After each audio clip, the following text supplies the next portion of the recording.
பூங்கோதை,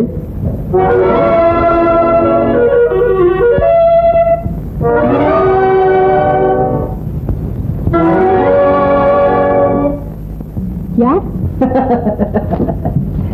என்னை தெரியவில்லையா பூங்கோதை? என்ன ஆச்சரியப்படுகிறாய்? எங்கேயோ பார்த்த மாதிரியா இருக்கிறதா? நீர் யார்? என்னம்மா, உனக்கு உபகாரம் செய்த மனிதன் அதற்குள்ள மறந்து விட்டாயே. நீங்களா? என்ன இது ஒரே மாயாஜாலமா இருக்கிறது? நீர் யார்? நான் யார் என்பது உனக்கு தெரியுமே. என்னை பற்றி எத்தனையோ முறை கேள்விப்பட்டிருப்பாயே. என்னையா இது விளையாட்டு? உங்களை எனக்கு எப்படி தெரியும்? சரி, நான் யார் என்று சொல்லுகிறேன், நீ பயப்பட மாட்டாயே. பூச்சாண்டி காட்டுகிறீரா? நான் என்ன பச்சை குழந்தையா? அப்படியா? தைரியப்படுத்திக்கொள். நான் யார் தெரியுமா? மலைக்கள்ளன்.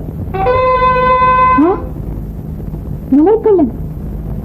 கொள்ளையடிப்பதே தொழிலாக கொண்டிருக்கும் அந்த மலைக்கள்ளனா? ஆம். மனிதர்களை வெட்டி சாய்க்கும் குட்டிச்சாத்தான் என்பார்களே அந்த மலைக்கள்ளனா? ஆம், அப்படித்தான் சொல்லுகிறார்கள். சொல்வதென்ன? சென்னை மோசம் செய்து இந்த கூண்டில் அடைப்பதற்கு தானே கிழவன் வேஷம் போட்டுக் கொண்டு வந்தேன்.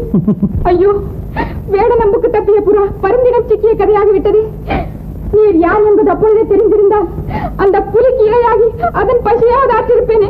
வருத்தப்படாதே பூங்கோதை, புலிக்கு இரையாக்குவா உன்னை அந்த நாசகாரில் இருந்து காப்பாற்றேன். தெரியுமையா உடைய மோசம் எல்லாம்? அடுப்பூதும் பெண்தானே அவளை கேது துணிச்சல் என்ற ஆணவத்தால் பேசுகிறீர். மரியாதையாக என்னை வீட்டுக்கு அனுப்பிவிடும். பூங்கோதை, நான் வாலிபனாக வந்து உன்னை அழைத்தால் நீ வரமாட்டாய் என்று எனக்கு தெரியும். அதனால் தான் வயோதிகனாக வந்தேன். என்னால் உனக்கு ஒரு கருதியும் வராது. உனக்கு ஆதரவளிக்கவே.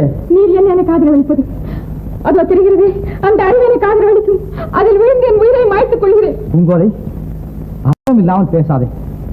நான் வேடமிட்டது வேட்டையாடுவதற்கல்ல. பூனையிடமிருந்து மீட்ட கிளியை கூண்டில் அடைக்கும் கொடியவன் அல்ல நான்.